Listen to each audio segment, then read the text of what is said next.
and welcome to this Royal College of Psychiatrists webinar. This is the final webinar to mark Equality, Diversity and Inclusion Month.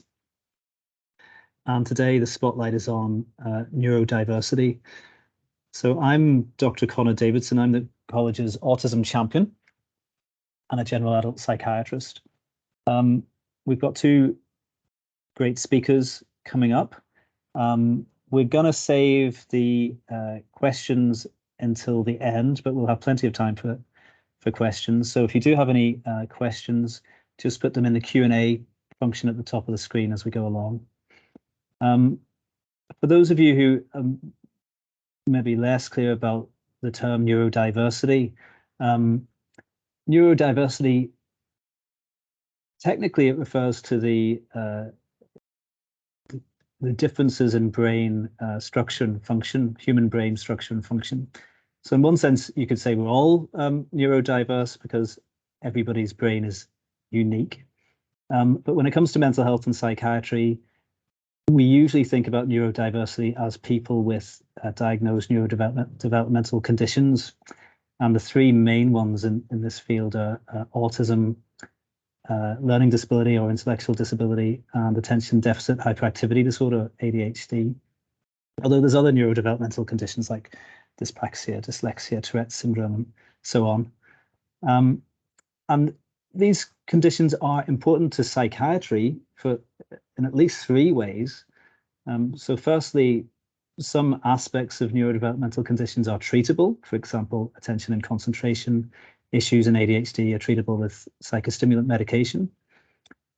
Secondly, neurodivergent people with neurodivergent conditions tend to be more prone, more susceptible to mental health problems. So, for example, in my field of adult autism, at least a third of autistic adults will have significant mental health problems at some stage of their life.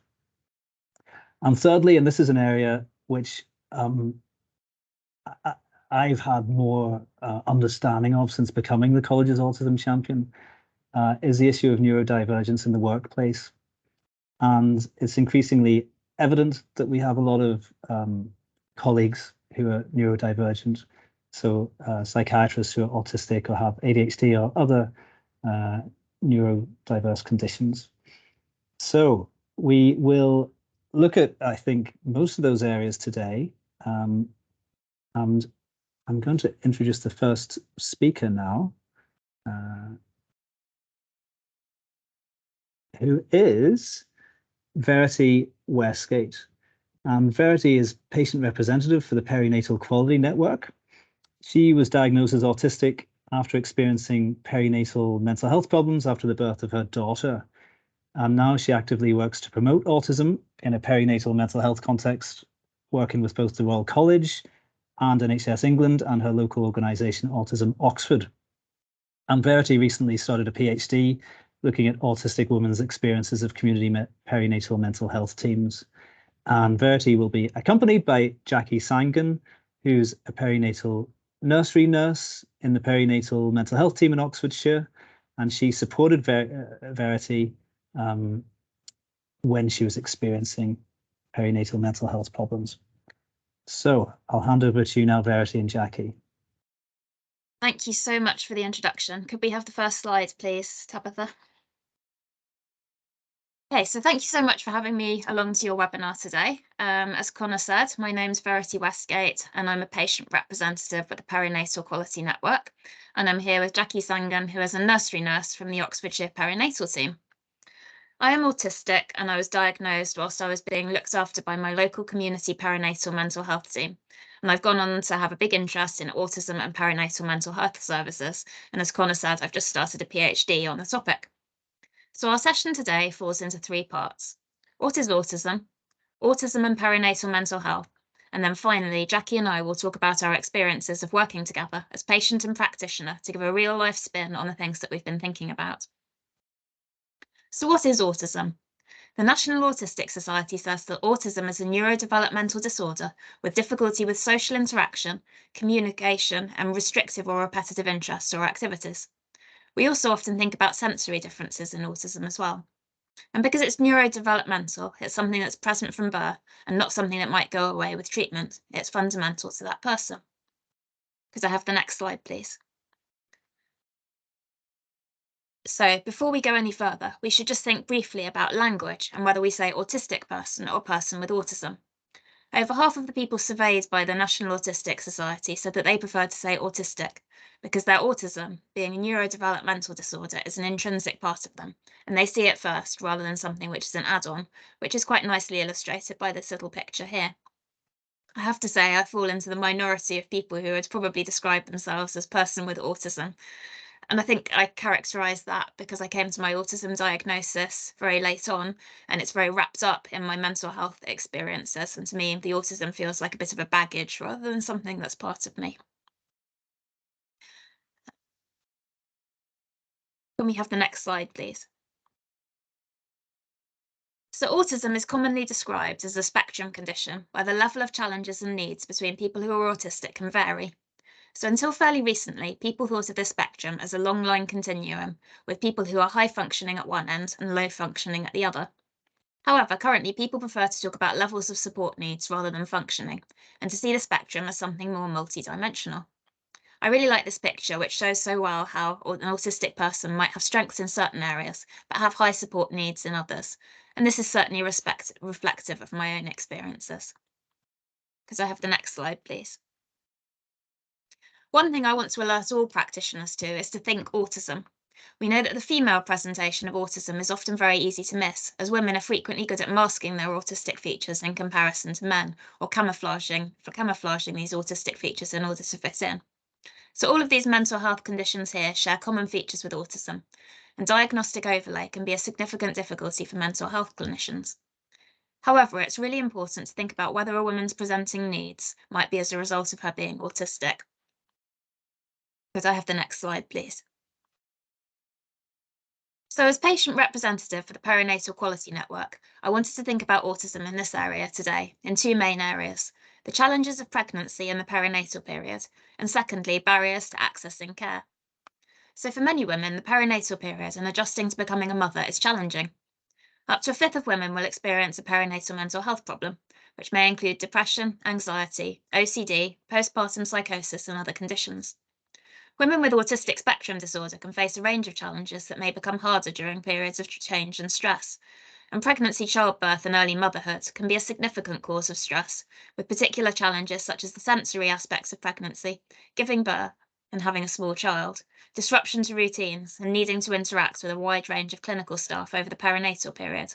And this can contribute to perinatal mental health problems in autistic women. So there are huge sensory challenges associated with pregnancy and birth. I found pregnancy almost unbearable because I couldn't tolerate the unfamiliar sensations, first of morning sickness and then of a changing body shape. I struggled with the changes to my routines forced by morning sickness and then by increasing size. I'm sure that the experience of having a baby is universally overwhelming, but for me, the constant touch from the baby was very difficult and often made me feel very overwhelmed. I was never able to be a sling-wearing mum. But there are also sensory challenges around the healthcare environment, and you have to go to a lot of healthcare appointments when you're pregnant and when you've just had a new baby. And these often involve noisy waiting rooms, bright fluorescent lights, and people wanting to touch you, for example, measuring your bump or helping to position a baby to breastfeed.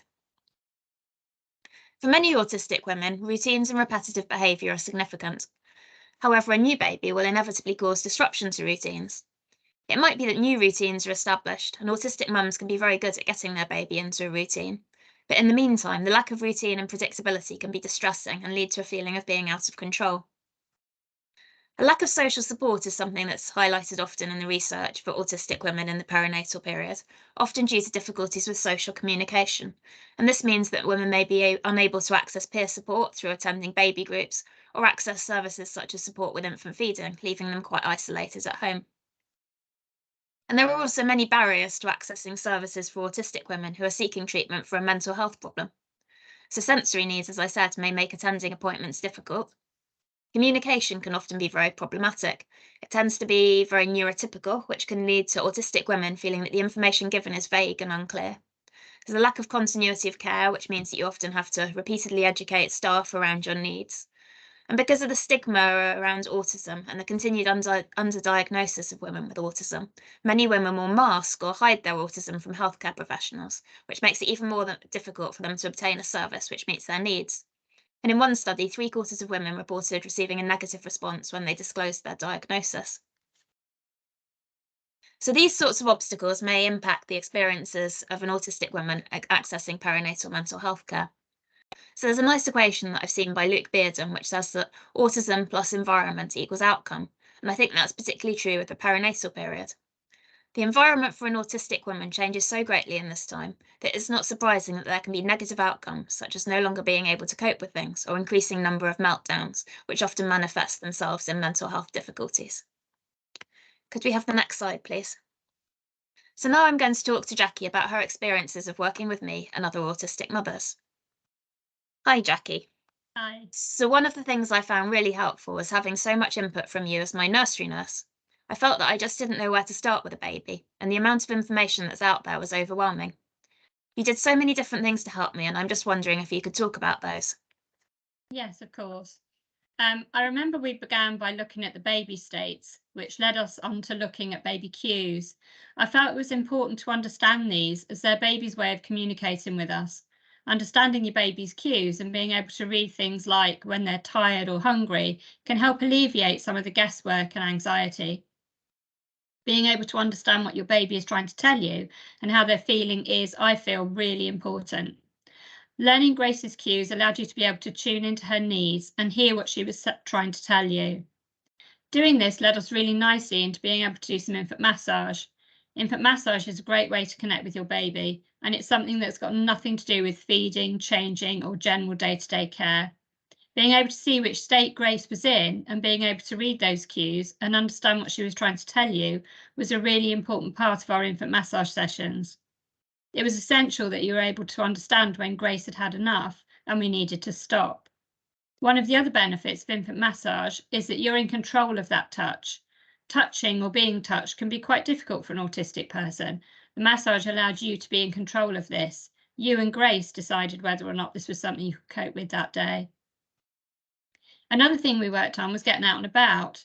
We knew how important it was for you to get out and about with Grace. It's good for your own well-being and for Grace's. You're a naturally physically active person, so being in the house each day was not ideal, but getting out with a tiny baby was a daunting prospect. We did a couple of trips, working out what you needed to take, when was the best time to go, calculating travel times, where to change and feed Grace if you needed to, how and when to get home. These trips gave you the confidence you needed to get out by yourself. Yeah, I remember quite early on, we went for a trip into town and we went to John Lewis, and we changed Grace, even though she didn't need changing, just so that I could practice seeing what it was like in the changing room at John Lewis and just proving to myself that I'd be able to do it another time. Yeah, I remember that. I remember wanting to hold the door open of the changing room for you and then reminding myself that I shouldn't because next time I wouldn't be there. So you had to know that you could do everything for yourself, right down to opening the door and getting the pram through it. So I think we learned as we worked together that there were ways you could adapt your care to make it work better for me as an autistic person. Do you remember about some of these? Yeah, definitely. It became clear quite early on that we were covering a lot of information in our sessions and they could be very overwhelming. So I began to send written information to back up what we talked about. This gave you the opportunity to have this information to hand when each individual situation arose and to be able to go over things in your own time. This was a great learning opportunity for me, and I now use this technique with other parents. You can give a lot of information in an hour, so knowing that you don't have to remember everything allows you to focus fully on the conversation. It also became apparent early on that just giving you information was not enough. It was important to explain why I was recommending something. The reasonings behind doing something were important to you. Similarly, it didn't mean much to you if I told you how well you were doing. I needed to explain what you were doing well and why this was important to you and Grace. And again, I still use this method today. I find it a really valuable tool. So I think it's quite easy for people to slip into a deficit mode when they're talking about autism, just because of all the difficulties that autistic people experience. But actually, autistic women can have many strengths as mothers. I'm just wondering what you thought about strengths that you've seen in autistic mothers that you've worked with. Yeah, there are so many. We talked earlier about focusing on babies' cues, and I found that some autistic parents are able to pick up on very small, very subtle changes to their child's physical and emotional state. So being aware of the baby states can be so beneficial to the mum and child. We know that babies and children like consistency, and as they get older, they feel more confident with a routine. An autistic person can often feel the same way, and this stability and routine allows everyone to feel more in control. An autistic person may also find that the way they think is very logical. This is often easier for a child to understand, as they also think very logically. We use a lot of strange phrases like pull your socks up. Children don't understand this, but what they do understand is let's see if we can work harder next time. An autistic person has often struggled in a variety of situations, so they're likely to be very empathetic and resourceful when helping their children through tricky situations. For example, going somewhere new, an autistic parent might find out everything they can about the new situation before attending and prepare the child for that new trip. An autistic parent is often very well read in the basics of childcare, such as safe sleep and feeding, and will follow the guidelines. This makes my job a lot easier. Thank you, Jackie. I hope that the people listening to us today have found some of that interesting and useful. I was very lucky when I was under perinatal services to have a great team who worked in a person-centred way with me, which tended to absorb some of the difficulties caused by autism. And that's something, unfortunately, I found that wider mental health services tend to struggle with. So for me, the takeaway message would be to look out for autism in the perinatal population. And as you would with any patient, take the time to get them to know them as a person and learn about how being autistic affects them. Learning about autism is also really important to understand all of the different domains in which a person might find things difficult and how the perinatal period might affect this for someone. Could we have the last slide, please? But where can you go for more information? The National Autistic Society website is a really good place to start for information about autism. Secondly, if you work for the NHS will soon be rolling out the Oliver McGowan training in autism, and this will be mandatory for all NHS staff. And this training is named for Oliver McGowan, whose death shone a light on the need for health and social care staff to have better training in autism. Finally, I've worked with Autism Oxford to deliver some specific autism and perinatal mental health training for services, and please do get in touch with me if you'd like to know more about this. Thank you. Thank you so much, Verity and Jackie. That was really interesting and inspiring. I would add maybe to your resources list there that on the Royal College of Psychiatrists website, we also have a number of autism CPD resources, and you can look out for a podcast coming out in the next couple of weeks on the topic of autism and mental health.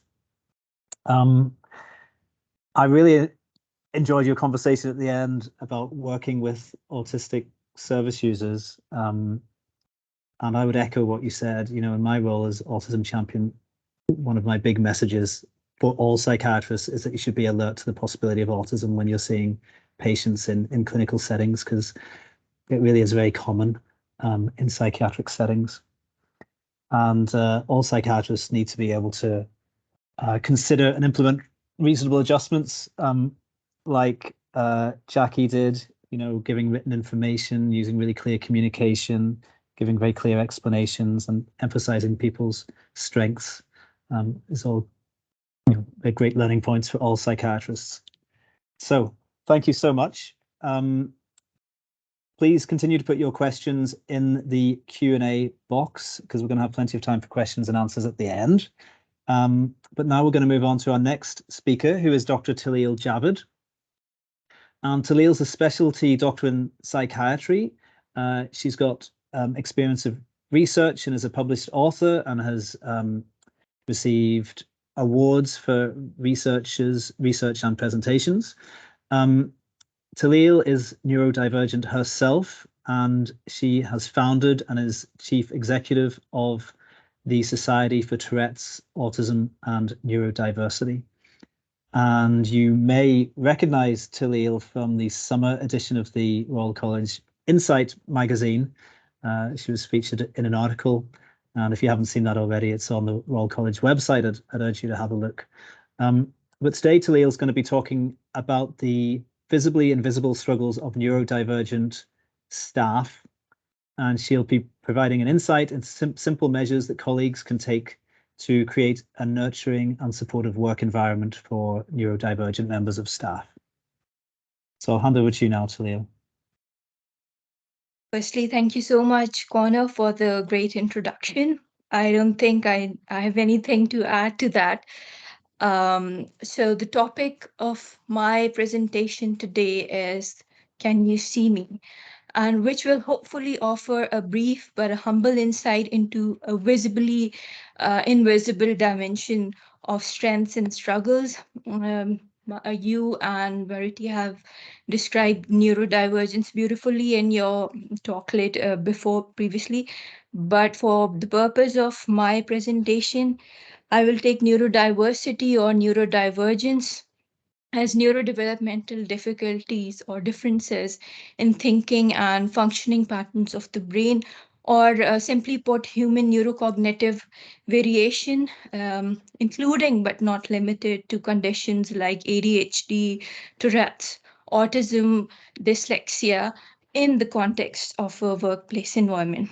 So naturally, the question is, what does neurodivergence look like? Can we please have the next slide? Yeah. So the simple answer to that would be that there is no standard look or a prototype that a single individual can, identify to you. Every individual is different, their needs are different, and, grouping people and following certain stereotypes can be incredibly invalidating, as well as damaging to individuals. Secondly, you need to stop looking in the wrong directions.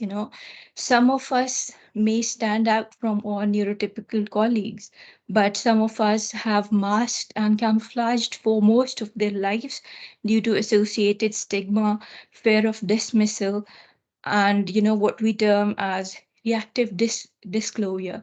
So instead, you need to start doing. Can we have the next slide, please?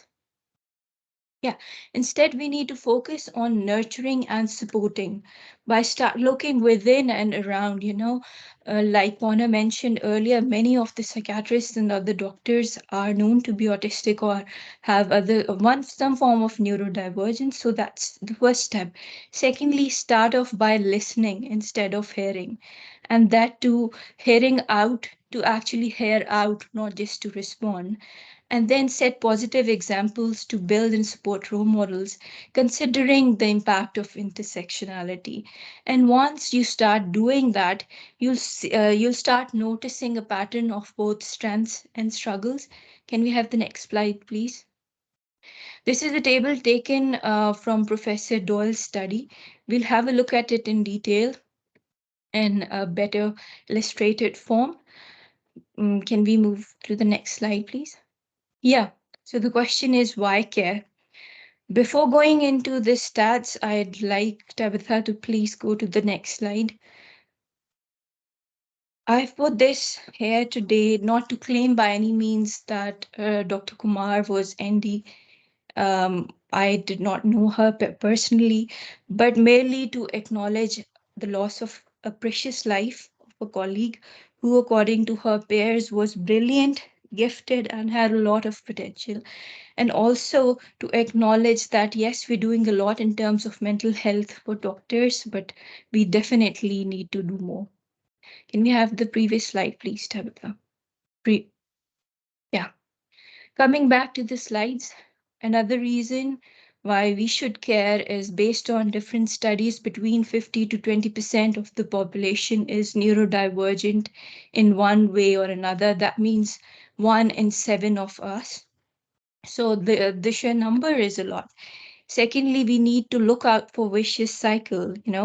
When the environment is not supportive enough, that leads to burnout.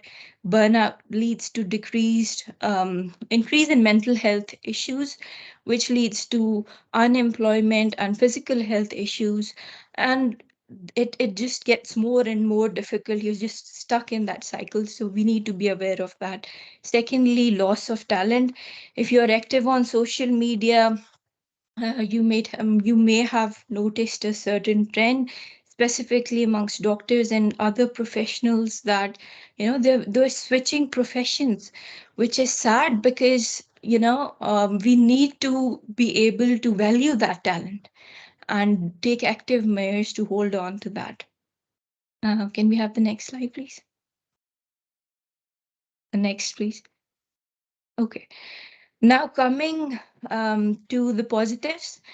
Well, as we mentioned before, there are strengths and there are struggles. All of these strengths that I've mentioned here have been taken from data, the references of which are given in the end. I'm sure all of you will agree that these strengths can be an asset both for an employer and for colleagues, like things like problem solving, productivity, loyalty, critical thinking, improved memory, hyperfocus, integrity, attention to detail, perseverance, out of the box ideas. So these are some of the strengths that are there present quoted in the data. This is not something that I've just come up with. Can we have the next slide, please? Okay, now hopefully that I have your attention. We'll go, this is how we'll navigate. I've given you the intro, now we'll go into how and why and what. Can we have the next slide, please? So, yes, you want to help your autistic or other neurodivergent colleague. The question is how? I've divided it into 3 parts. Basically, knowing, trying, accepting, and celebrating. Knowing what? Knowing their struggles, knowing what they might have difficulty with. Most of the neurodivergent individuals struggle with something called executive dysfunction, which has a lot of implications, but also individuals have difficulty with time management, concentration, multitasking, burnout, insomnia, physical health conditions, motor difficulties, a need for routine, and different processing speeds or spiky profiles sometimes. Can we have the next slide, please? When comes the word try? Try what?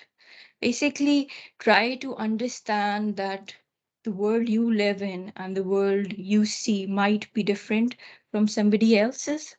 It's not necessarily the same, and by that only then you'll be able to understand and we'll be able to destigmatize these neurocognitive variations in the patterns of thinking, and then you'll be able to support and help your colleagues better. We need to initiate conversations as well as validate experience. Understanding works both ways. If I claim that my colleague is not understanding me, it also means that I'm not understanding the other person. So by initiating conversations, we can have a look at that. And through these means, we can ultimately create a safe environment for everybody. We have the next slide, please.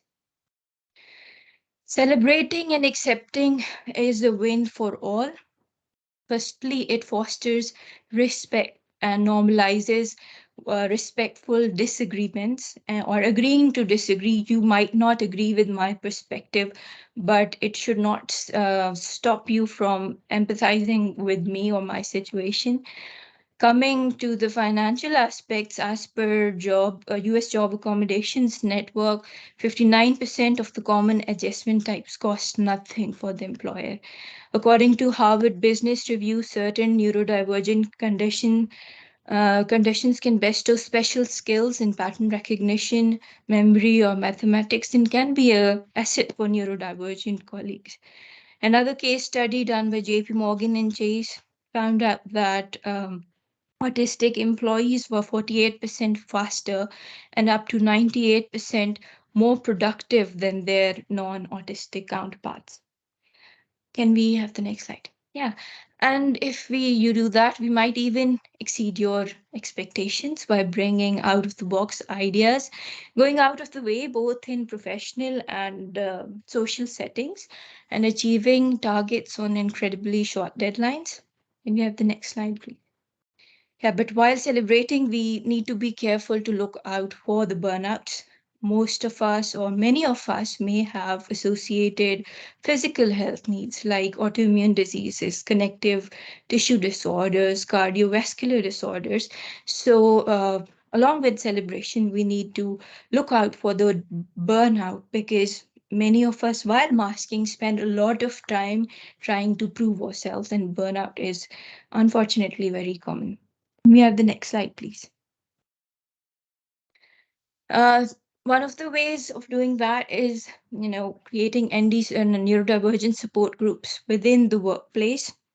Like I said before, understanding work both ways, so it can offer a huge opportunity for mentorship, avoiding misunderstanding, conflict resolution, and using neurodivergent translators sometimes can be a huge help in professional and even social settings because, like I said before, it's different perception, different thinking patterns of the brain, so it might help a lot of people. Can we have the next slide, please? Yes, coming to this slide, this is something, being a doctor or being somebody who belongs to Asian culture, I've personally faced a lot. So I wanted to add this slide that most of the people around would not mean bad. They would mean well for you, but they might be offensive for the autistic individual or neurodivergent individual. Why? I'll give you a few examples. Like I've been told, you're so good at XYZ, you don't look autistic at all, or you don't look neurodivergent at all. Firstly, it works as a negative reformation for me to continue to be good at something I don't necessarily have to be good at. Secondly, things like if I can do it, you can do it too. Well, that's simply not correct. Then things like just do it and make your life easier. Well, I wish I was Nike. I wish I could do it, but like discussed in the presentation before, in order for neurodivergent or autistic individuals in particular to be able to do something, we need to understand it first. So it's not as simple as just doing it. Then things like if you tried hard enough, you could do it. Well, trust me, from a personal experience, even in life or death situations, I have tried hard enough, but I still couldn't do it. So that's something. And lastly, things like this will make you stronger or tougher. That comes always with a well-meaning intent. And people quote various examples like trying to hammer in a square peg into a round hole. But what I like to quote is that somebody once told me that, eagles generally tend to push their young ones from top of the cliffs in attempts to help them to learn to fly. And well, after trying a lot and finally reaching a point where I could not anymore, I told the person that, I might not be the eagle. I might be a fish. If you put me in water, I might be very good at swimming. But if you'll keep assuming I'm an eagle and keep pushing me off cliffs, I might end up hurting myself pretty bad. So that wouldn't make me stronger. That would end up probably killing me. So I think I've added this YouTube link. It's a link to a nursery rhyme actually, saying yes I can by Super Simple Rhymes. I think they've got it better than most of us, or at least most of other colleagues. Next, please. Okay, so talking about inclusive workplace, how does a neurodivergent, inclusive or neurodivergent smart workplace look like and what you can do? It is an entire subject. You can find a lot of great literature if you just go and try to find it. But I've tried to summarize it as best as I could. Firstly, awareness training for all staff members. This will help to destigmatize conditions. Leadership championing neurodiversity. I think Royal College of Psychiatrists has set a great example, and it might be good that we all take the lead and follow it. It will end up helping a lot of people.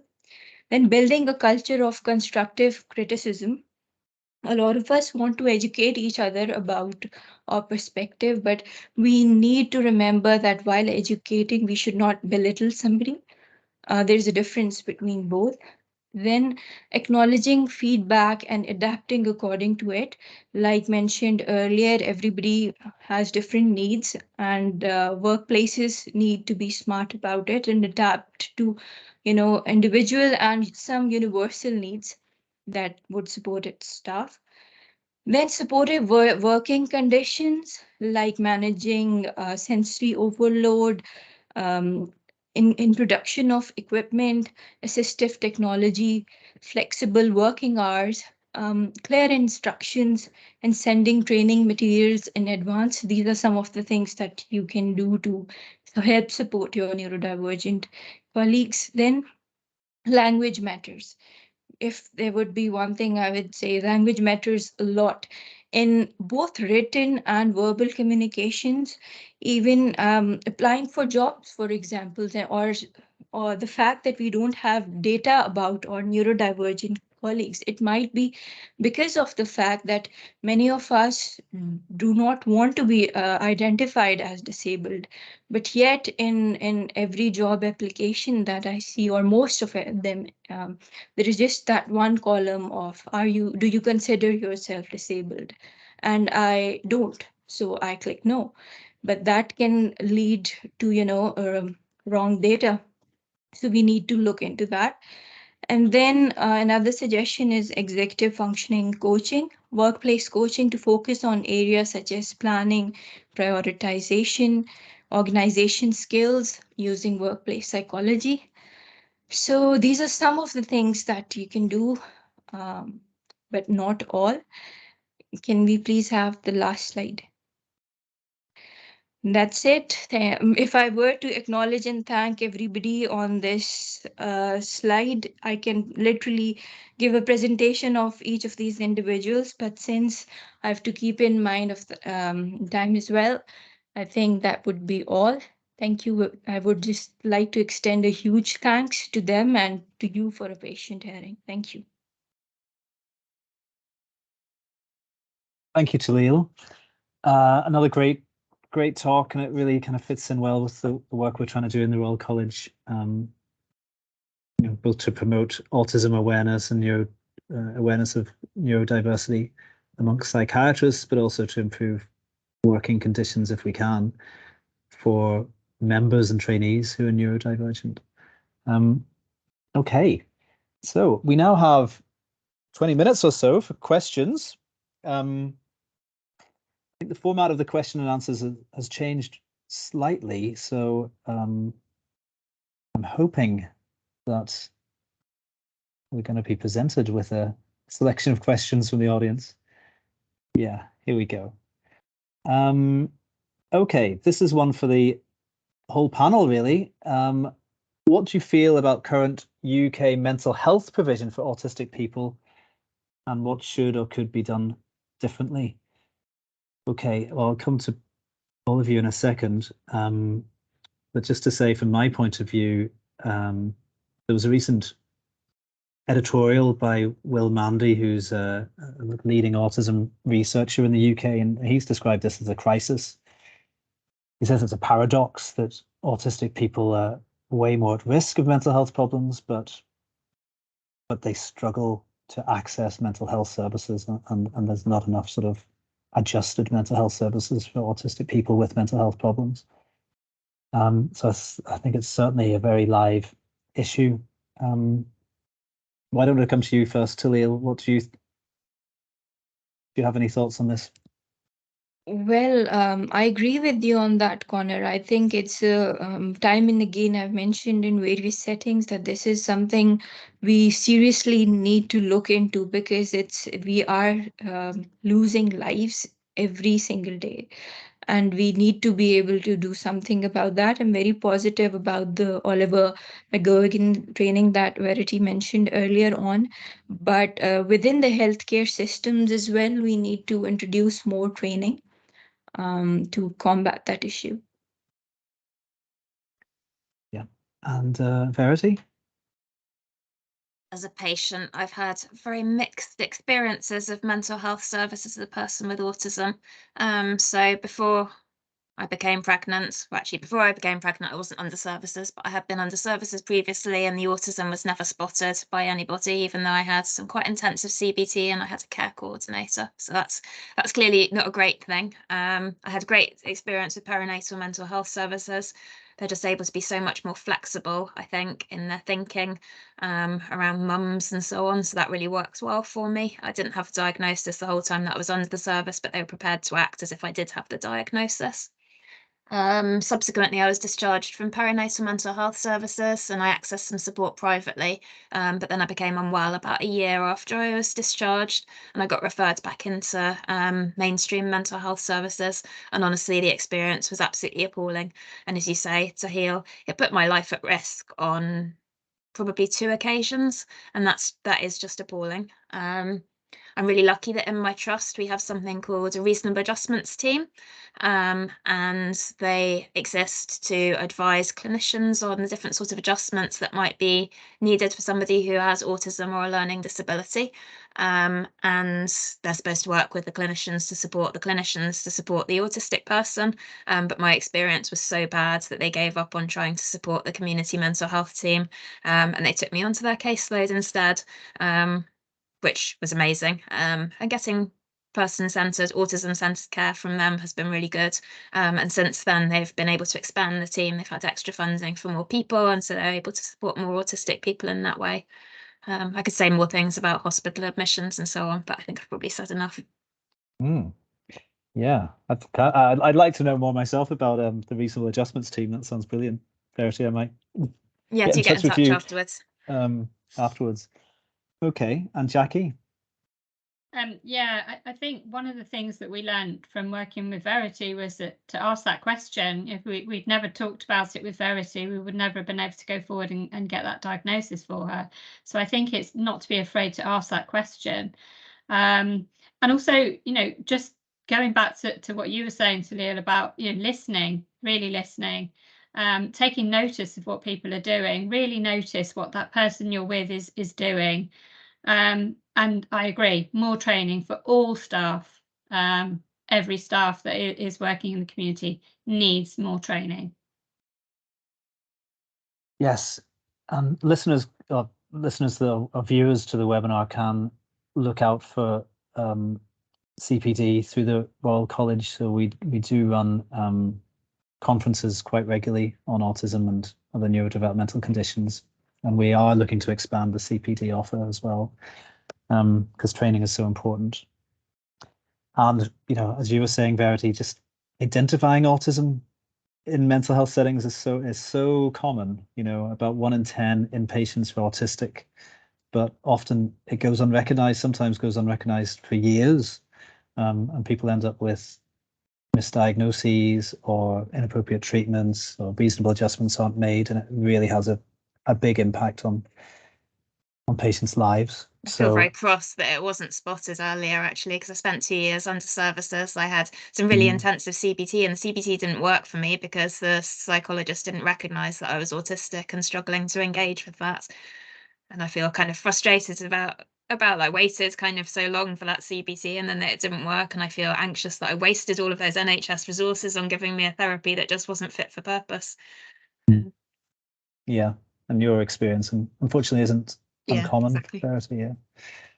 Okay, well, let's go on to the next question. So this viewer says, I used to work in a forensic unit that was specifically for adults with autism. I'm curious to know what the panel thinks about specialist units like this, and whether this approach is felt to be more helpful or harmful. I really liked Verity's point about autism not being a spectrum, and there being a lot of different strengths and support needs. Okay, hold on, I've just lost the comment. I pressed the wrong button. to consider depending on the individual. Okay, so the question is about inpatient units specifically for autism, in this case a forensic unit. Does anybody want to comment on that? Outside my area of expertise, I'm afraid. Yeah, I mean, there's a sort of move. I think one of the big changes we've seen in the field of autism, certainly in the last 5 years, is there's a bit of a decoupling between autism and learning disability. So we used to think that maybe the majority of autistic people also had learning disability and had that higher level of support needs, and therefore maybe required more specialist inpatient units. But what we're seeing now in the specialist autism teams is that about 90% of the people we're diagnosing with autism now don't have learning disability. So it's quite a different profile from perhaps what psychiatrists were used to even 10 years ago. And really, I think we need to make sure that mainstream mental health services are meeting the needs of those people. So, you know, most autistic people now will be admitted to general acute mental health needs if they have mental health wards, if they have a mental health crisis. So we need to make sure that the environment on our wards is autism friendly, is sensory friendly, that staff are making those types of reasonable adjustments that you did, Jackie. And that, like you said, Verity, that all our staff are sort of alert to the possibility of autism when they're seeing new patients. Did you want to come in there, Talal? You looked like you were going to say something. I'm basically guessing how much and what to say, but I think the question we need to really ask here is that by those creating those specialist units, what is our goal? Are we looking to fix autism or treat associated mental health conditions, or create a supportive network or a supportive environment where autistic individuals can interact with each other and support each other? If that's the later on, well and good, I'd be happy. But if it's the former, the results, I'm afraid, will be destructive. Okay. The next question is kind of slightly linked to that, because I think one of the challenges maybe in clinical practice is identifying autism in females. So we know now that autism is much more common in females than we used to think, but it can present slightly differently and in slightly more subtle ways. So this question is, well, they first of all thank everybody for brilliant and generous presentations. Your thoughts about the distinct strengths were enlightening. Would you feel able to say more about differences across genders and how people may present with autism differently according to their gender? I think that question's harder for me and Jackie, since we know more about the female side of things. We work with some dads, but it's mainly the mums that we work with. You want me to step in, Conor, or I'm just don't know? Please do. I think one of the key things, or at least which I've come across both in through experience in practice and by interacting with other autistic peers, is that boys generally tend to be more expressive, and that perhaps that's why they can be identified earlier on. Girls, whereas in girls they tend to mask and camouflage more. So I think that might be one of the reasons they go under the radar.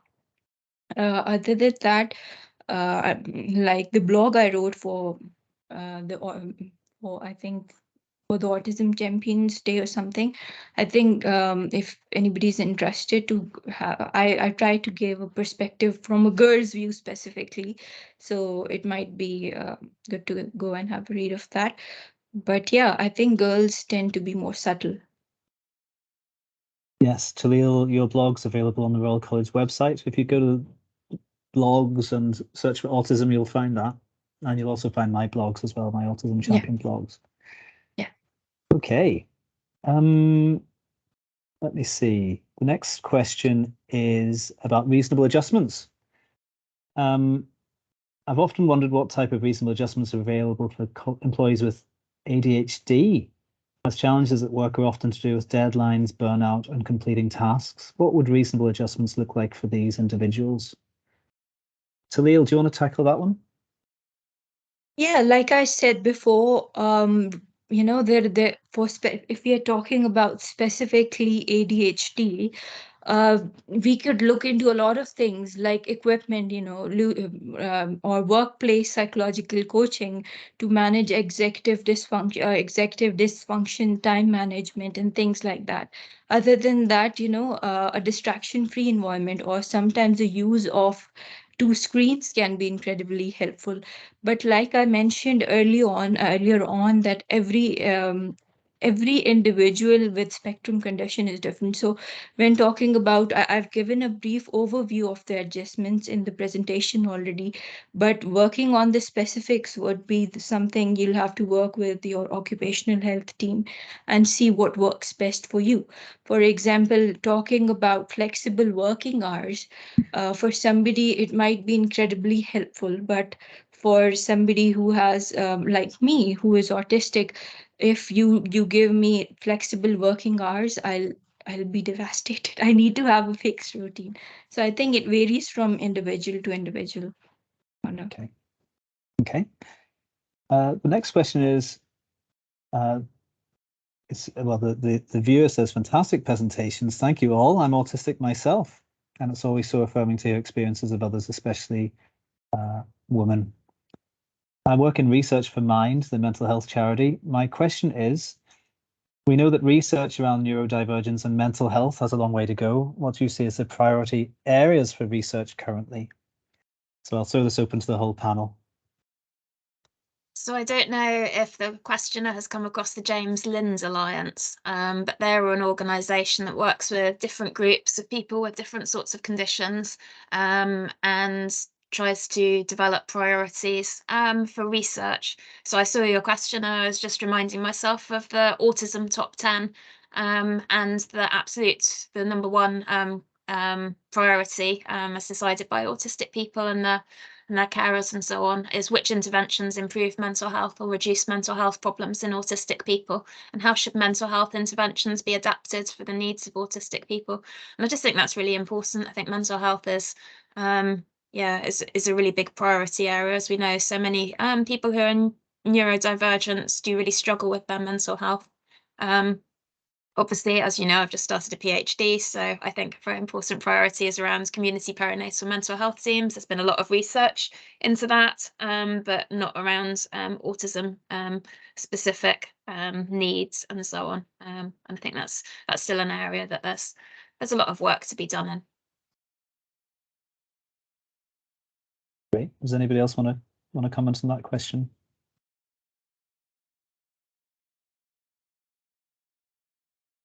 I would just again put in a plug for our forthcoming podcast, which should be available on the podcast section of the Royal College CPD site in the next week or two.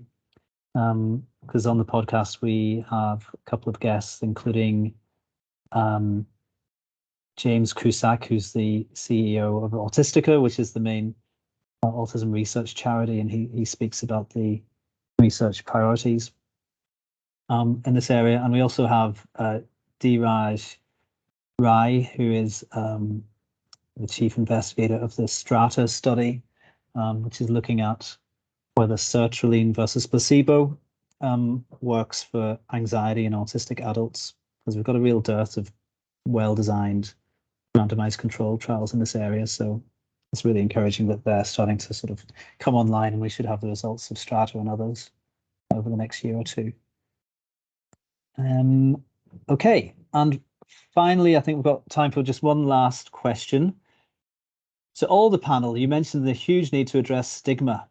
What one thing would you each recommend that everyone in this room could take away and do differently to play their part in fighting stigma? So, okay.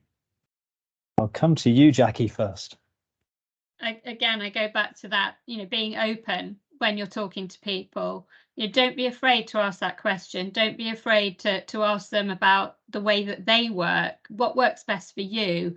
And I think by sort of addressing that openly, you're sort of already getting rid of some of that stigma just between you, and that will help, even just with the people that you're working with. But I think it's, you know, it's okay to sort of just talk about it, really, be open and honest. To, you know, even from my point of view, to be able to say to a mum, okay, tell me what works best for you, you know, rather than just thinking, well, I know what I'm doing, I'll just get on with it the way I normally do. Actually ask that person that you're working with what works best for you, so that they can sort of guide you in what works best for them, and you can work together to sort of come to an agreeable end, really. Yeah. I often ask patients when I first meet them, how can I best communicate with you today? And it's a really kind of powerful question to ask, because you get some really useful tips on making some simple, reasonable adjustments. Okay, Verity. I think my most important takeaway would be just to think autism, particularly if you're seeing women. There are so many, as I say, diagnostic overlays, and the risk of kind of people being diagnosed with something like borderline personality disorder, or other conditions, when actually they might have a neurodevelopmental disorder, is still quite a big risk. So thinking autism, yeah. Okay, and Talal.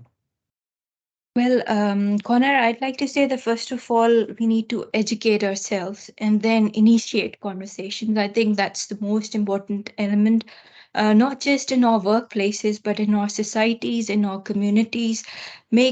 So that's one step to destigmatize it, because especially when you consider the impact of intersectionality, the fear is so remarkable. The fear of judgments, the fear of dismissal, the fear of social ostracism, and consequences that can have a lifelong impact. I think that fear and stigma can only be reduced if we normalize the conversation. And more people who are autistic come up and share their stories. Thank you. Well, that's a good note to finish on. I'd just like to finish by thanking you all, Talal, Verity, and Jackie, for wonderful presentations. Thank you, viewers, for coming today. Just look out on the Royal College website for some new blogs and videos over the coming week or so to celebrate International Day of Persons with Disabilities. And if you're interested in autism and neurodiversity, you can also join the Neurodevelopmental Special Interest Group, which is one of the biggest and most active SIGs in the college. And just type in Neurodevelopmental Special Interest Group on the college website, and you'll find out how to join. So that's the end. So thanks very much for joining, and have a good afternoon.